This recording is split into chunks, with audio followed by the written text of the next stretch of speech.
In a time of rising unrest, when borders dominate headlines and immigration policy shapes the future of our nation, the truth matters. From the front lines of law enforcement, national security, and public policy, this is Frontline Facts, where rhetoric is stripped away, where politics takes a back seat, and where facts, hard, documented facts, lead the conversation. As instability grows beyond our southern border, as communities feel the impact at home, we bring you informed voices. Attorneys, senior law enforcement leaders, policy experts, and professionals who understand the law, the protocols, and the consequences. This isn't opinion. This isn't spin. This is clarity in a time of confusion. This is Frontline Facts, and the conversation starts now.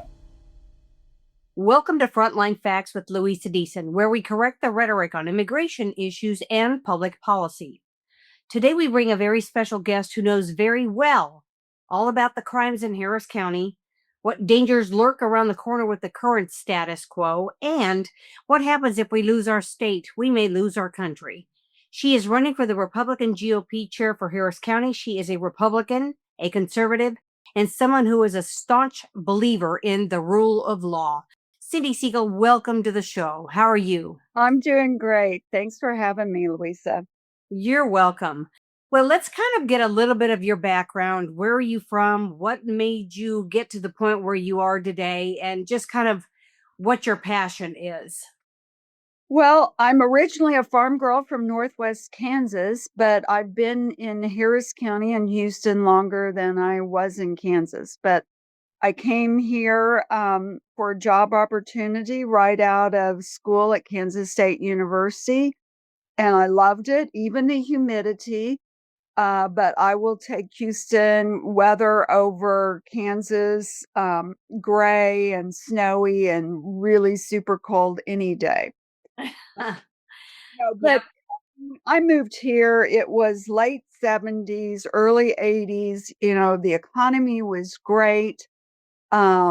It just for a girl from Northwest Kansas from a farm, I loved it. The people were friendly. The opportunities were great. It was just a young, vibrant county and city. And I still think it has that ability and is that. Well, and that, those are the conservative values that we always look for in this state. And we've been kind of a sovereign state. And, we're a state that believes in conservative values and, of course, the rule of law. And so my next question is really what in the world is going on in Harris County, not just in the courts, but with this debacle with the mayor. And one day it's, yes, we support ICE. The next day it's, no, we don't. And there's civil warrants we don't want to call and wait. I mean, it is a real mess. What would be one of the things that you would do, or how can you speak to voters that may be sitting on the fence to vote for you about situations such as this? Well, I have a great relationship with the 6 Republicans that we helped get elected to the city of Houston city council, which is the most that we've had since I think Orlando Sanchez was on city council. And we're very proud of that. We have, like Willie Davis, the first Black Republican since Reconstruction. So I have a great relationship with them as well as Commissioner Tom Ramsey. They've got my phone on speed dial and I have theirs on. So a few months ago, it was I heard from Councilwoman Twyla Carter about the potential of the resolution that that there were some progressive leftists on Houston City Council that basically wanted to do what we've seen going on up north as well as California, back east, with interfering with the ICE and their performance of their duties under federal statute. And she asked me if we could reach out to our voters. And we have a comprehensive base email list And then we have what's called a take action list of people who've signed up, thousands of people who've signed up to get those sort of notices like, hey, we really need someone to be poll watchers, or we need someone to work the election, or, we need someone to show up at Houston City Council or Commissioner's Court. So we sent out an email blast, we've sent out text, and people turned up at the city of Houston. And of course, the woman who actually sponsored it said, oh, no, there's nothing like this. So a month or so goes by, and then lo and behold, it now comes up on their agenda, and they were going to do a public hearing. And again, our city council members reached out to me, and we sent out another blast and people encouraging people to exercise their voice by showing up, speaking out, as well as if they couldn't attend, to write. And they did that. And then I heard from Commissioner Ramsey that they were going to do that. Rodney Ellis was bringing up a similar discussion. So we did another blast, and I went and spoke at that one. It's a way for us to engage our grassroots and get people to turn out. It's a stupid political ploy by the leftist progressives on Houston City Council as well as Harris County.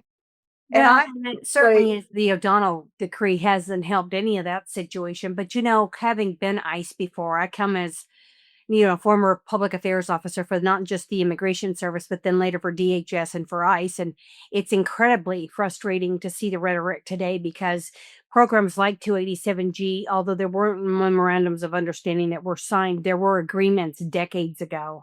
And we did have cooperation with Harris County.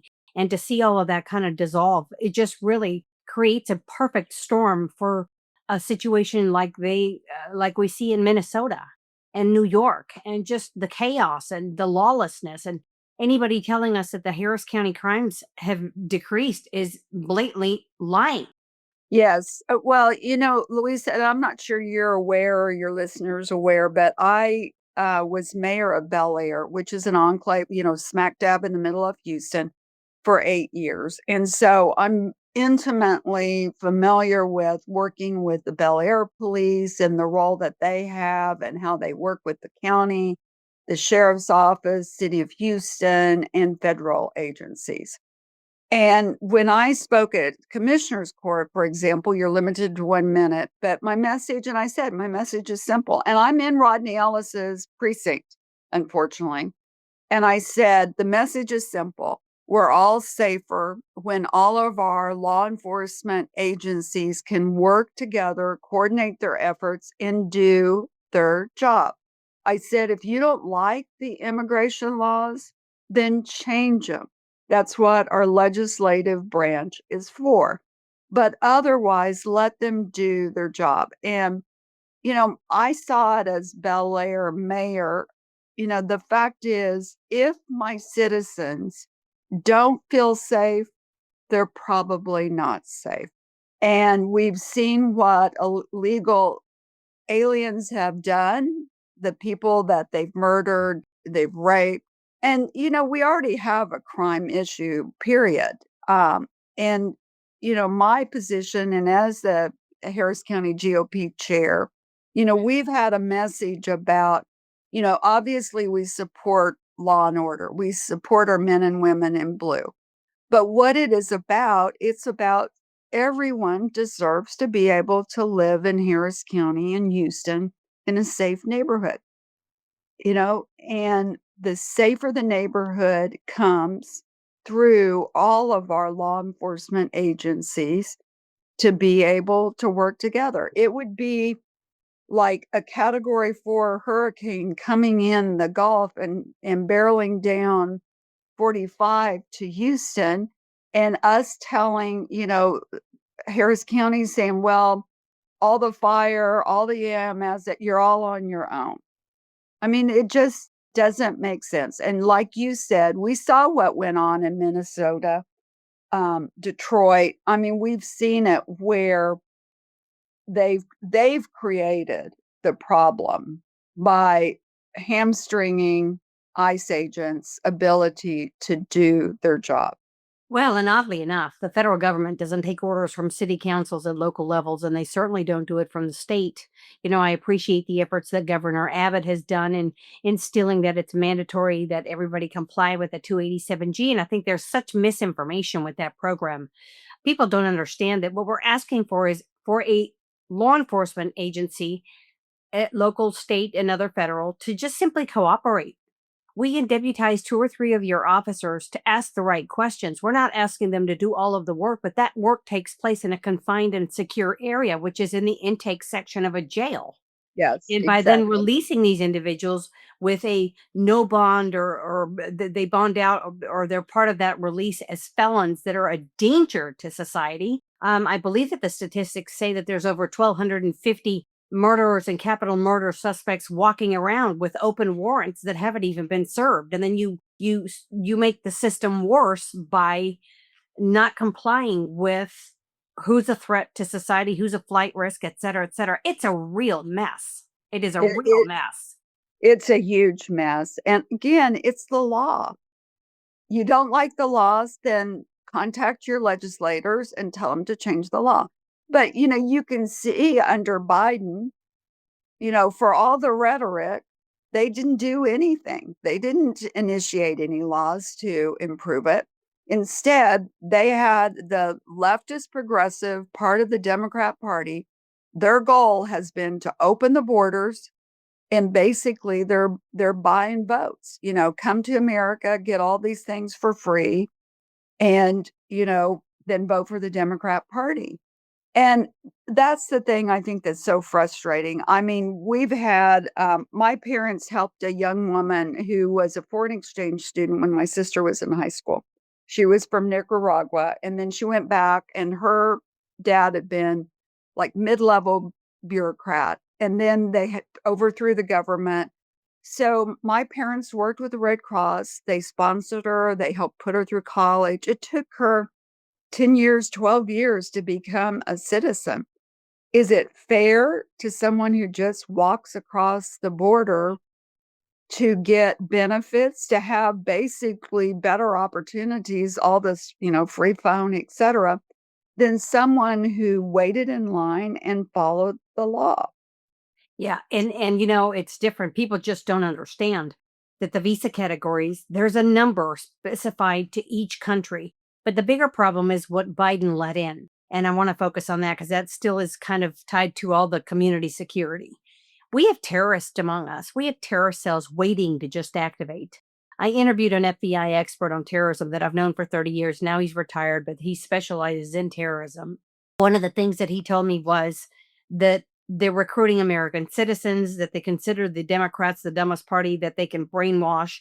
They're hiding behind the religious freedoms. They're doing all kinds of things, and they are very patient, and they don't want to come in and acclimate. They want to come in and take over. And anybody who is a foreign national from a country, thank God for Donald J. Trump, who is a smart president who decided to cancel the visas for about 75 different countries, Cindy, that we don't know because they don't have an established government what their birth certificate says. There's no records of their history of living in that country, what they believe in. There is no documentation. So what Biden let in is really the worst of the worst. And that is what Tom Homan, who's my former boss, has decided to go after. And yes, unfortunately, if you've been in this country illegally, it's still a violation. It's a misdemeanor the first time you get stopped. It's a felony the second.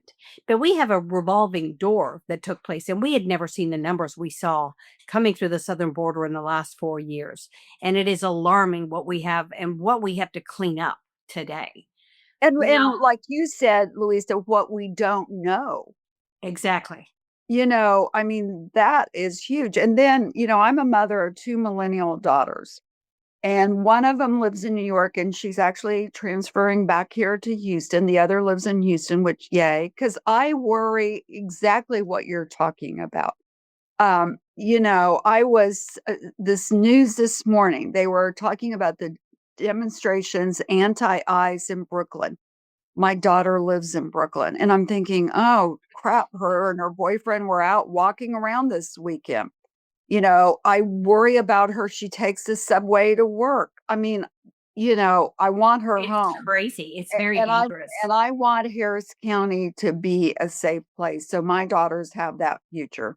The other thing, as a mother of two, it's what was it, 300 or half a million children that came across the border that they've lost. I mean, that is so inhumane. What went on? That boggles my mind that we say that we're a Christian nation supporting family values and we lose children. Well, and the thing is that I know through my history, having worked for INS and ICE, that children are always used as pawns in that smuggling or that trafficking element. And the dangers are they were given to under the Biden administration to sponsors that were not properly vetted. There's only two ways to get to this country legally, and that's through a family-based petition, which means an immediate family member ranging on the age and the country as to how long the wait for that visa is. And the other is through a business petition, and it has to be a business that is advertising a position that's open for a year that cannot be filled by a United States citizen. That's where you get your H-1Bs and H-2Bs, but those are riddled with fraud. And then you have, of course, foreign students that always overstay there Yeah. and violate the visa terms. And, you can't be a guest in this country and protest hatred and spew rhetoric that's violent and death to America on U.S. soil, period. I think they should be removed, and I agree with Secretary of State Rubio. If they're a student, if you're a guest, it's like if someone's a guest in my home and they start cussing me out or my husband out or whatever, I'm going to have them leave. And if I can't, or my husband, we can't get them to leave, we'll call the cops, and that's the way I view this situation. If Well, and I you have to have the laugh. blessings of being in this country, whether going to school or a job, you know, you should be able to speak the language. You should be able to speak English. You should be able to commit yourself to the values of our country. Well, and I'm married to a current ICE agent. He went back after 30 years, was retired 4 years, and has gone back. They need the experience. And I know that no law enforcement is flawless and there are mistakes that are made. But I tell you, I know these gentlemen, these are the most professional federal law enforcement agents that I've ever met. And they're well trained. When you have mass migration like we did in the Biden administration, it's just amazing to me that him and Mayorkas aren't charged with treason. To be honest, it's a Yeah. treasonous act. But let's make a couple of shifts. There's also problems in Harris County with, taxes and property taxes and healthcare and all kinds of other things. So let's kind of take a spin into those and let you talk about your platform on those angles. Well, as the party chair, which I'm running for reelection, we look to support great conservative Republican candidates. That decision, though, obviously is left up to the primary voters. But, I think you only have to look at the immediate history, the last 8 to 10 years. Taxes have gone up. Under Republican leadership within the county, they focused on the basics, which really is the role of the county to do. It's flood control, emergency response, making sure that, we're safe. Particularly, they cover our incorporated areas that don't have, a Houston police force or a Bel Air police force. It's the streets. And they've gotten under Democrat leadership at the county, they've gotten completely away from that. Lena Hidalgo, really under the control of Rodney Ellis, they have just, they want to raise the taxes. They have raised the taxes. They used the last go around before the legislature stepped in. They used the emergency loophole that they were responding to Beryl, the two hurricanes we had, the winter storm, as a means of raising your taxes. So if people want to look, and they want to try to blame Republicans for what's going on, it's been Democrats for a decade and more in Houston that have been in control of the city as well as the county. And, if it's your property taxes, if it's you being safe in your neighborhood, it's, I saw where Mayor Whitmire is going to add a garbage fee, and the plan is it's going to be $5 and then doubled every year until it gets up to $25. My daughter lives in the Heights. She brings her recycling over to Bel Air because hers doesn't get picked up and ours gets picked up every week. I mean, these are basic city Basic services. needs. Yeah, and that's what they should be focused on, not the woke stuff, not the guaranteed income for a handful or small group of citizens. Again, the Democrats, these are political ploys, and they're using these ploys as a means to buy votes and stay in control. Well, and I've always said if you follow the money, you'll find the crime. Yeah. Something is going on that is much more sinister than we've seen before. Soros and funding and just, I look at schools and I thank my Lord that my kids are now out of school. I mean, I have a now, soon to be junior in college, and the other one's married, thank goodness. But I worry about the schools and the teachers that they hire and the amount of the nasty books in the libraries and how do you educate your voter to all that? You nailed it when you said you have to go to the grassroots. I've been saying that from day one. You have to have boots on the ground. You have to go out and talk about the things that are affecting families today. And I understand that the illegal alien families have concerns as well, but they've committed a crime in being here. And although a misdemeanor, every country on this planet has borders, and people need to understand that the taxpayer can't keep footing the bill for their entries illegally while everybody else who waits in line and waits 5, 10, or 15 years for visas coming in legally contributes. Because we already know that the illegal alien who is a criminal element is going to do more crime, especially if they've fled their country, because by the time they get here, the cartels still own them. And the second thing is, they don't have a way to vote, and we can't allow them to vote in local, state, or any federal elections, period. You have to ask yourself, Louisa, why are the Democrats nationally fighting so hard against the law that Trump is trying to get passed, where you have to simply have a voter identification, photo ID, that you can show that you are a legal citizen? Why do they fight that hard? I mean, unless they're trying to pull a fast one over on the American voters. It just, it doesn't make sense. And I've heard, I think it was Senator, I can't remember, one of the senators was saying, at the Democrat National Convention, they had to have all these photo IDs and credentials, just like we have to with the Republican Party. If you go fly, you have to show, your photo ID or a passport.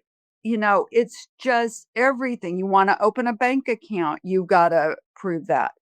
That's the world we live in. And why would they fight that so hard if they weren't trying to do something?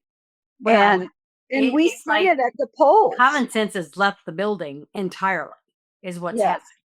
And Well, every time I hear Hakeem Jeffries say something, I just think somebody remove him. I look at Ilham Omar and I just think that is a denaturalization case right in there. She lied yes. on her petition. She's married to her brother, allegedly. Whatever the facts of the matter are, what are we waiting on? But my bigger concern is getting to the voter that is the majority of the minority, which is the Hispanic voter, the Mexican American voter, who is so sick of the rhetoric. Many of them started out as Democrats, and now they've made a shift in this presidential election. Thank God that we were able to get Trump in office. Otherwise, I think we'd be a sunk country. But how do you reach out to that particular voter and explain to them the left is lying to you? And it's not that we're throwing them under the bus, but they need to be educated and they need to be spoken to in many instances in their own language to get them to understand how important it is to get out and vote, that not voting is no longer an option. Well, we've done some exciting things, I think, over the last couple of years. The Latino voter bloc that demographic is the fastest growing demographic. And I'm talking people who are here legally.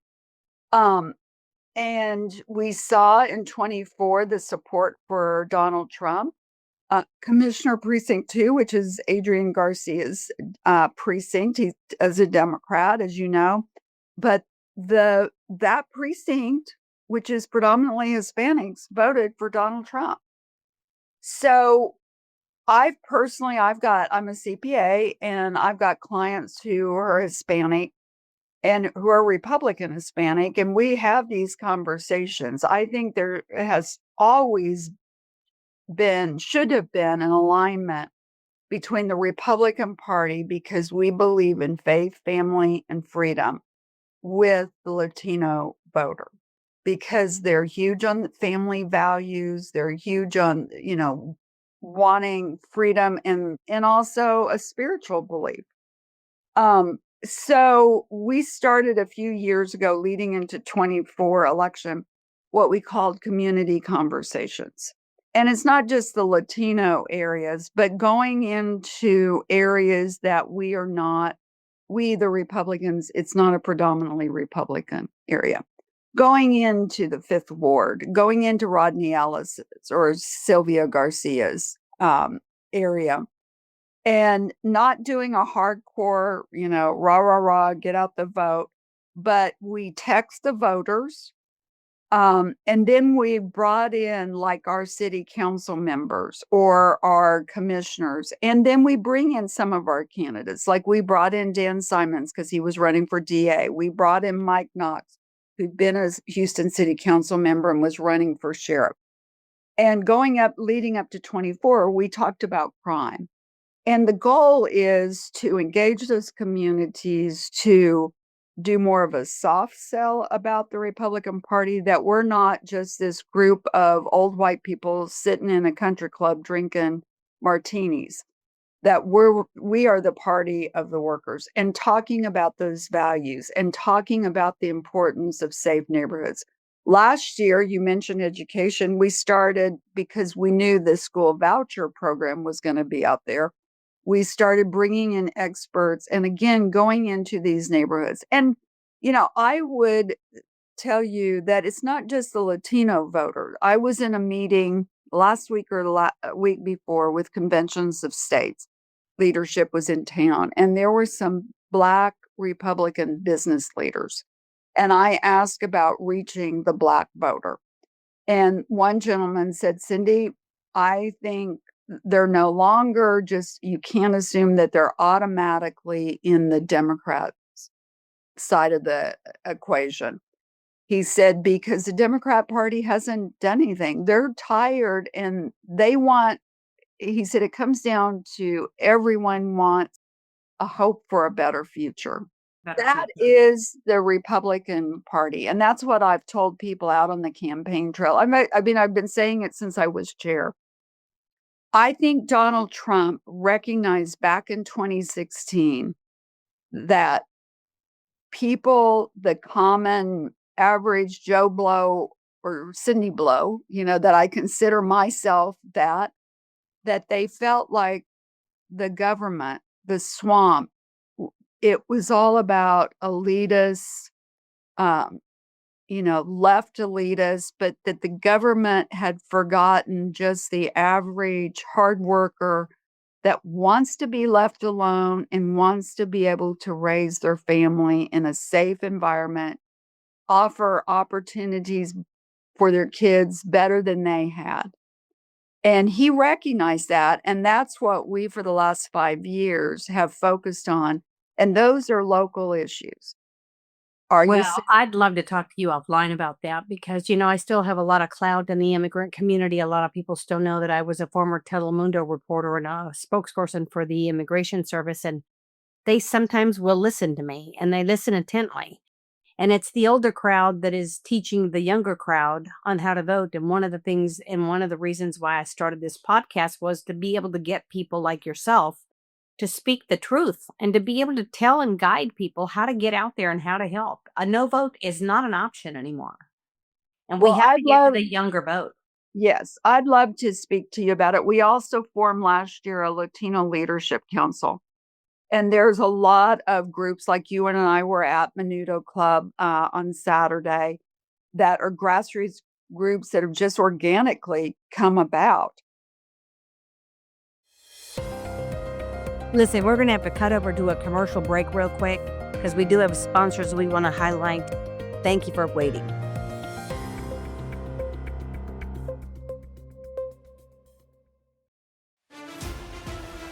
When the stakes are high, clarity matters. In today's fast-moving media environment, misinformation spreads fast, especially around immigration policy, national security, and public safety. That's where Deason Consulting Services steps in. Led by Luisa Deason, former investigative journalist, DHS and ICE subject matter expert, and certified neuro-linguistic programming practitioner, Deason Consulting equips leaders, candidates, law enforcement, and executives with clear posture, confident delivery, and fact-based messaging. From immigration policy education and media response strategy to crisis communication and executive message development, Deason Consulting helps you cut through the rhetoric and speak with authority. Whether you're preparing for a press conference, navigating a complex policy issue, or facing high-pressure media scrutiny, we prepare you to lead. Deason Consulting Services. Strategic communication, informed leadership, measured response. Contact Deason Consulting today and be ready when it matters most.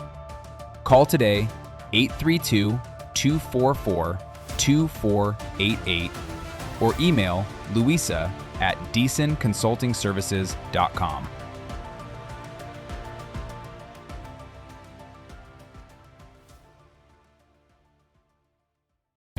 Do you have bad credit? Have you tried fixing it yourself and just get frustrated and feel like you will never be able to get to your goals?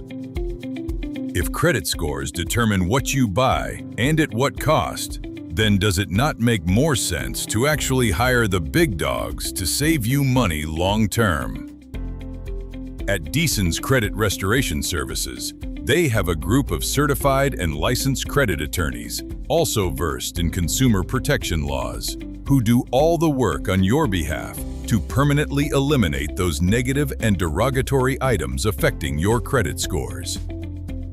As we say, there are two things we cannot help you cheat your way out of, and that is death and paying taxes. But restoring your credit will change your life.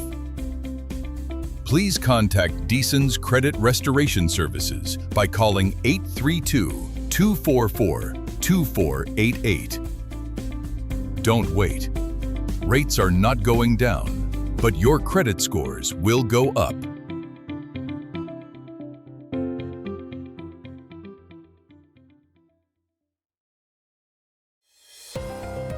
Well, we are back. I am Luisa Deason. I am your host for Frontline Facts. We are correcting the rhetoric and we're coming back to our guest today. And bringing in the Latino elected Republicans we have, candidates that we have, we'd love for you to be part of it.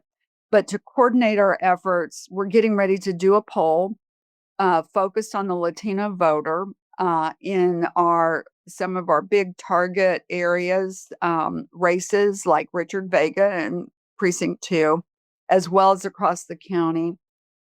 How we message, what issues are important. Because, I think both parties, I can't speak for the Democrats other than the fact that I think they're crazy and woke and totally gone off. Two of us. Gone off the deep end. They're not the party that I used to see when I was growing up. But that said, I think the Republican Party, and I'm talking about RNC, the big Republican Party, we haven't always been best at how we messaged and reaching out and being willing to go into communities that were not traditionally a Republican. And that's one of the things that we're stressing to our candidates. You know, the Republican women's clubs won't like it, but I tell them, okay, you've made it through the primary now. They're going to vote for you. They're going to support you. You need to go into the Latino community, to super neighborhood meetings, the Asian community, the Black community, Every Black community. You've got to get out there because they, you know, that is the only way. You've got to connect with the voters. Well, and I, being a Mexican American, I was born and raised in Mexico City. I got here legally with a Mexican father and American mother at the age of 12. And I can tell you, my people want to be spoken to in their language. They feel more comfortable. They want to understand. And they're not an uneducated group. They're one of the hardest working groups we have, and soon to be the majority in the minority groups. But I will tell you one thing, they won't vote because they don't have a clue what to do. You almost have to go out into the communities and lay it out step by step by step, and they'll listen. And I know that, we're getting a late start and you've already done that, but I'm passionate about being a part of a movement that educates the person so that we don't have these no votes. We have over 200 million Christians in this country, and about 100 million of them don't vote because they're just sick of the rhetoric. I know. And it's appalling. I mean, it's appalling that some of these churches that are, quote, conservative Christian churches, that the percentage of them that aren't even registered. But, we have we have done push cards where one side's in English, one side's in Spanish. We've done radio advertising that's in English on Spanish speaking radio streaming in the past. It's always a function. I mean, this, Luisa, it's a function of money, how much money, and stretching those dollars as much as we can. And, our grassroots director is a young Hispanic woman. We recognize the fact that over half the voters in Harris County are independents. They haven't voted in either primary. Neither party can win with just their base. Right. You can't just win with the primary voter. So you've got to engage. We've got to engage the Latino community. We've got to engage those younger voters. We put together a committee that I've said we needed to come up with a new program that helps us recruit younger Republican candidates as well as Republican leaders in the party. Because I've seen what's been going on nationally with the Democrat Party, where they're sort of imploding because there's this fight internally. And I think in part because they didn't try to reach out to their young people. That's why those young people are pulling the party way far left, and they're easily swayed. Well, and then you've got paid agitators that protest. And of course, these young people haven't a clue what they're protesting. They don't have a clue what ICE's role is. They have no clue when you ask them the questions. Like I watched some of the footage with being, young people being interviewed in Minnesota and in Colorado and in California. And they're absolutely clueless as to the mission or the reason they're protesting. And that is a lack of education. That is a lack of them not wanting to do any, I want to blame them for being a lazy society and listening to everything that is propaganda, which, every media outlet out there uses. But I just think it's irresponsible. And it's the younger people that are going to form and really create the future for what is our children, our grandchildren, their children and their grandchildren. And I'm on a mission to make the change. Well, I think if there was one good thing that came out of COVID, it's a lot of parents and grandparents saw what their kids how they were being educated. And, I blame, and I include myself in it. I blame us parents who allowed a generation of kids to be raised because, we bought into what the schools were telling us. oh, you don't want to be that parent that, oh, here comes Mrs. Siegel. She's always, whining and complaining about something with the school. I was that parent. I mean, haven't we always heard it? And it's like, oh no, because they'll take it out on my kid. And then we saw what they were doing to our kids. And, my daughters, as I mentioned, are both millennials, but my youngest went to New York, NYU, and she's conservative, but I remember, and she started in 2016 there. So Bernie came, Bernie was there and and she said, well, her roommates as a freshman, they were all supporting Bernie. And I said, why? And she said, well, it's the free education. I said, well, don't they realize that nothing's free? And she Yes. said, well, they haven't figured that out yet, Mom. And they haven't for the time that they've been talking about it. Yeah, and I think it's these kids, you know, I think we didn't do a better job as parents as a whole, and we trusted the schools, and these schools have indoctrinated a generation of kids. Well, And and I've and they raised my bought kids to be into tough and being ask. well, they bought into this idea of like, oh, the Democrat Party is nicer, the Republicans are mean. I mean, it's just BS. Yeah, it truly is. And I hear some of the rhetoric when my sons come home, and I think, thank goodness that we were able to move my older son back from Colorado. And I know that they loved Colorado, but just some of the things they would say, and I'd go, oh my gosh, that community is getting to them, and they just don't get it. And I'm thankful that I was the parent that spoke up in school, and I'd been the one that instills a lot of the belief system in them, and it's my responsibility as a parent, not the teachers. I agree with you. And, I'm running for reelection, and people have said, oh, why, this is an unpaid job to be the county chair. I spend probably 30 to 50 hours a week on it, given any week. But for me, it comes down to, the the most wonderful thing in the world is being a mother. I wanted to be a mother from the time I was a little girl, and it wasn't just playing with dolls. I knew it with every fiber of my being that I wanted to be a mother. And my husband and I, of 34 years, there is, till the day we die, there is nothing, we would go to hell and back for our girls. And if we had to, we would do it again. I want them to have a great life. They're millennials. Their careers have been launched.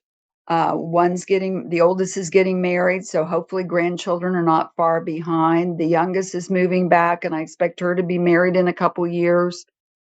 But I want I want the American promise.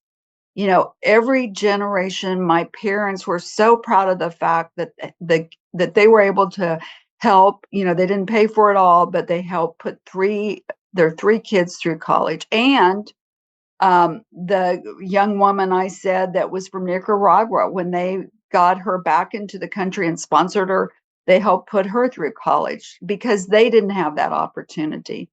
And I want my daughters and hopefully future grandchildren to have that. And that means being free. That means being safe. That means having job opportunities, to having that quality of life. I mean, at some point it's up to them, but at least to have the opportunities. And I think the only way they get that is with a Republican leadership in the county, in the city, the state, and the country. We're Well, not and you look at perfect. We're not perfect. And I know that there are people that have let down the grassroots. I've seen it. I've been disappointed that we're Republicans that talked a good game.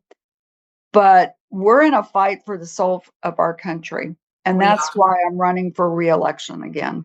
And I don't think people understand how important Texas is to the rest of the country, because Texas has the biggest trade agreement with Mexico. And although Mexico has their problems, we have to maintain that relationship. I've always said to people that get upset at my stance on immigration. I say I've dedicated a lifetime to that career, and I've spent time after that helping Republican candidates understand the ins and outs about policy and procedures and what their stance and posture should be when they're answering questions about immigration, because I know the statute so well. But I have to say, sometimes somebody will say, how can you betray your own people? And I think I'm not betraying anybody. I'm betraying no one. I came here legally, and if you want a piece of this pie, you have to come in legally. And or we have to make sure that we're voting the right way so that we can allow this state and this country to reward people that wait and come in and work. And then I don't care if you send most of your money back, but at the end of the day is we don't need the criminal aspect running through our streets. That's not keeping America safe. That is not keeping our community safe. I want traditional values. I want my kids to grow up knowing that it's okay to believe in Christ and to go to church and whatever religion they believe. But we have a bigger threat today. And I don't know about you, but I mean, being the precinct chair, now you're up for re-election. My concern is how many chairs, how many precinct chairs do we have in Harris County that are still open, and how many are filled? How much more work do we have to do to get the word out about the conservative and the freedom and the faith platform that Republicans believe in? So the county, I mean, obviously, third largest county in the country, the largest one in Texas. We have over 1,100 precincts. That's voter precincts, election precincts. And each party, works to get people to represent. They're elected. And if they're not elected, then the parties can fill them through vacancies. We have the most we've ever had before. We have well over 600. We started a program a few years ago called Adopt a Precinct, and we call them precinct leads because we have people that sign up to be a volunteer and they have a great precinct chair. So we put them in a vacant, they go through the same process. They can't vote in our quarterly executive committee meetings. But other than that, we give them the same tools to work their precinct. So I use the example, I live in Bel Air. I could be a precinct lead in Meyerland or Westview because we all flood. We've got concerns because of the loop and the safety issues. So we've got over 90 people there, but we're always looking for people to be a precinct lead or precinct chair. We've filled the low-hanging fruit. Now we look for people that are in Rodney Ellis's, that are in the urban, inner urban core. And that's where we're working hard to fill those because you win. We've had a strategic plan that's been pretty simple, but it's been effective to take the county from blue it was 5 years ago when I took over as chair to the purple today. So it's right candidate, right race. Well, that's determined by the primary voter. It's messaging matters. We message on local issues. It's, making sure that we have secured elections, having poll watchers, election workers, election judges that are trained on the law. Voter integrity is a crisis in this country, and we must do something about it. And then the last is take the fight to the precincts. It's a ground game. It's the grassroots because our down ballot races, our county judge, our judicial candidates. I mean, Mike Lunsford, great judge. He was up, he ran in 24. Going into the night of the election, he was ahead. The mail-in ballots came in and he lost by 307 votes. Having some candidates or having precinct chairs, grassroots, working just a little bit harder. If we'd had 40 people turning in an extra 10 votes, he could have won. Yes. And it's such a small matters. margin. That's why it's so critical that we get out to the masses and start educating now. I know that it's a late start, but you've been doing the groundwork. I am passionate about making sure that everybody that I come across and that I know understands why I stand where I stand. and why, as a Mexican American, I am passionate about the freedoms and the opportunities this country has given me. I love living in Houston. I wouldn't live anywhere else. But I'm concerned that now the crime is now out in the Northwest areas and in the areas that used to be safe, where you could run around and ride your bike until dark, and you just knew when the street lights came on, it was time to go home. Our kids don't have that same ability today, with the threats of the violence and the kidnappings and all the other stuff that goes on.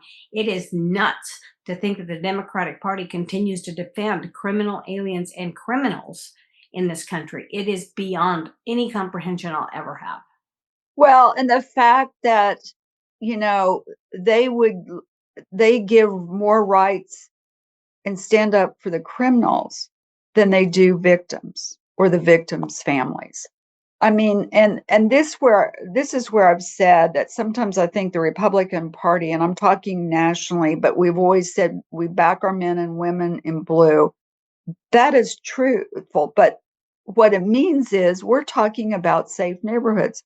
It shouldn't matter where you live in Harris County. Your family should be safe. You shouldn't have to live in River Oaks with a private security or a gated community, or have, all the security like Lena Hidalgo does to be safe.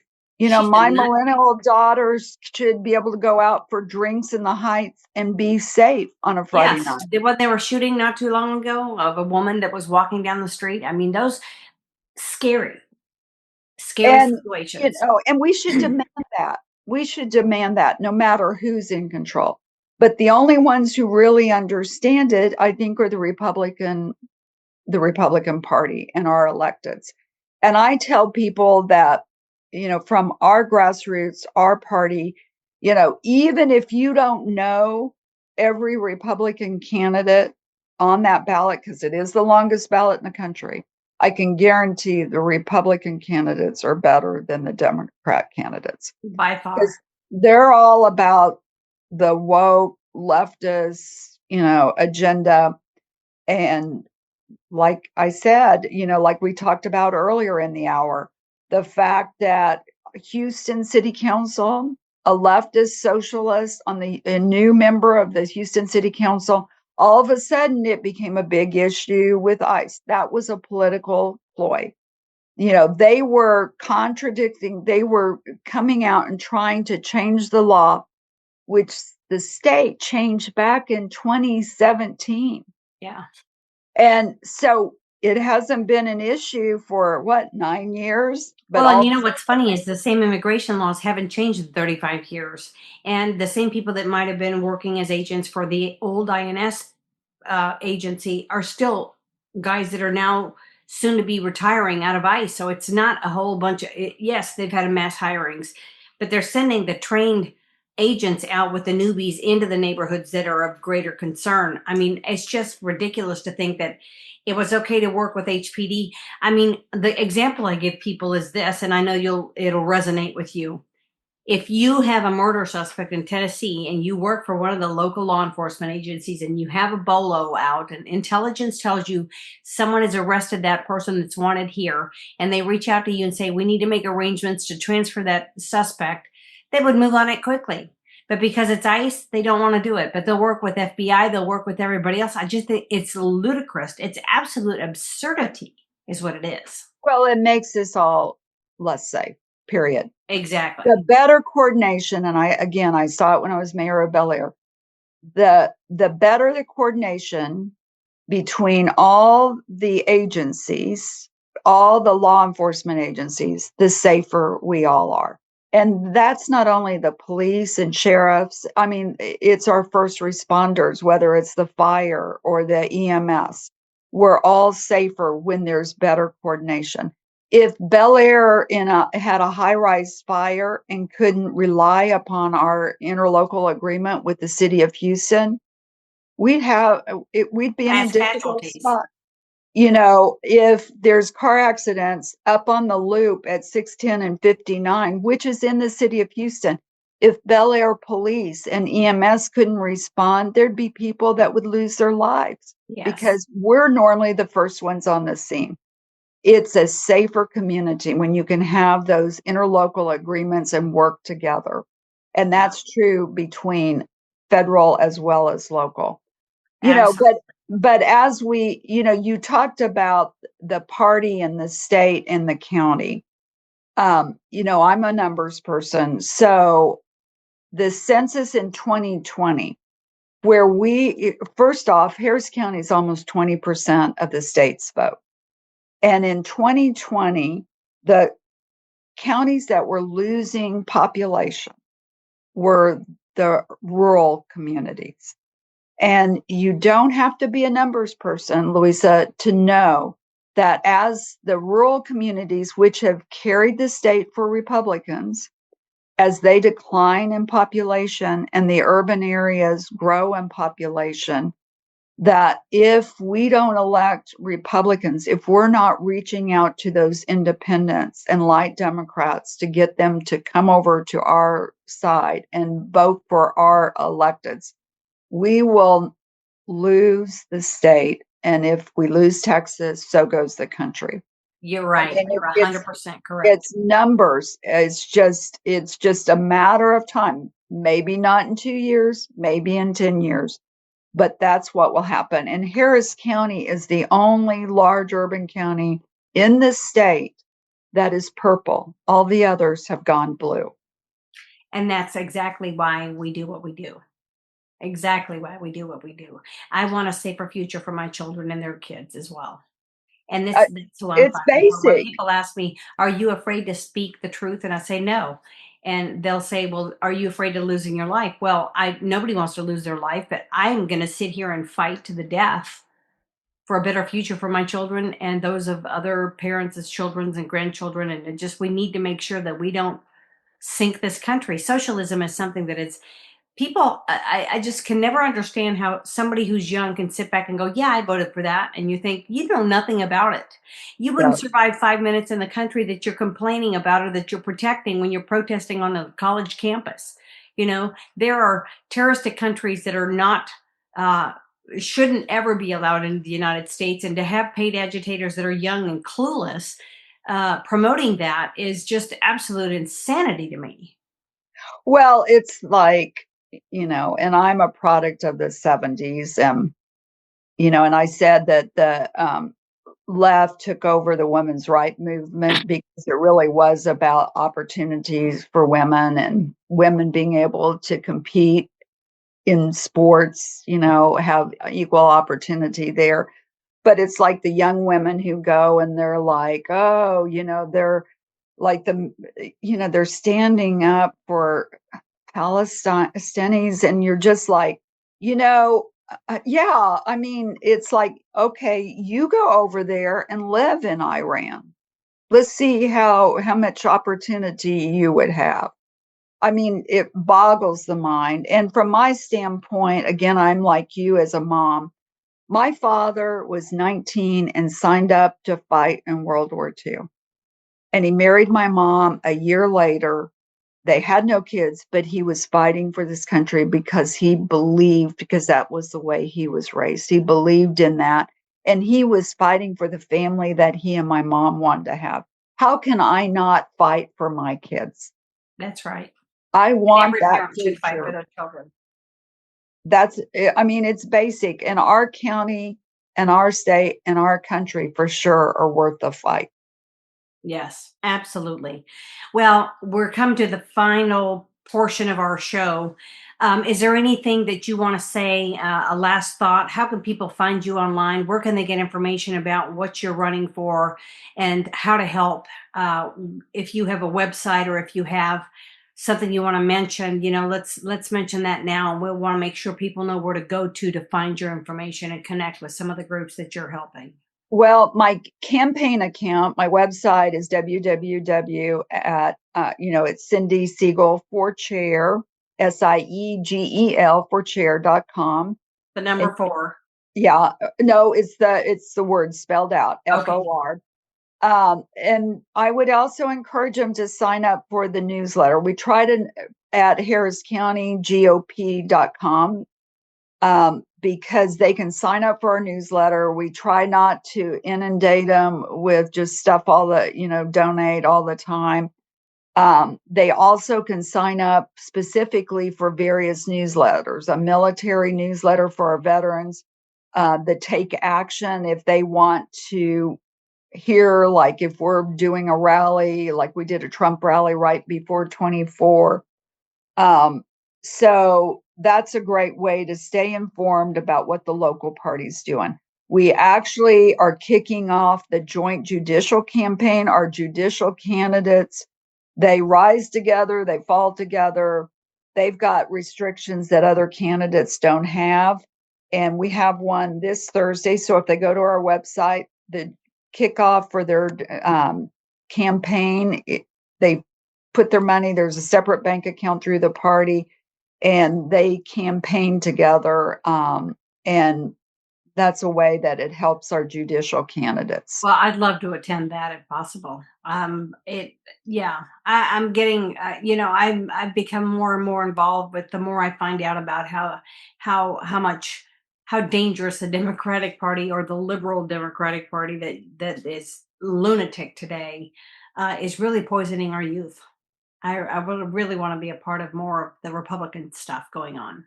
We'd love for you to, Luisa. And then lastly, people need to vote in the primary. We've got the Senate race, the Attorney General race, the agriculture, not the agriculture, the Railroad Commissioner, two of the judicial, statewide judicial spots, as well as one of the state reps and then the county chair runoffs. So that's May 26th, but I encourage people to vote early, May 18th through 22nd. And then they can go Memorial Weekend and not have to worry about getting to the poll on Tuesday, May 26th. Right. But I'd love for their vote. I've had one goal for the last 5 years, and that was to make Harris County red again, because I can tell you the Republican Party is a party that's fighting for the soul of our country, as well as the future of our kids here in Harris County. Yes. Well, Cindy Siegel, thank you so much. You've been so kind. We really do appreciate your time. We know that you're very, very busy, but I want to thank you. I want to thank our audience for listening today, and we want you to stay tuned. This episode will run later this week, and of course, thank you. I am your host for Frontline Facts. My name is Luisa Deason. Until next time, stay tuned.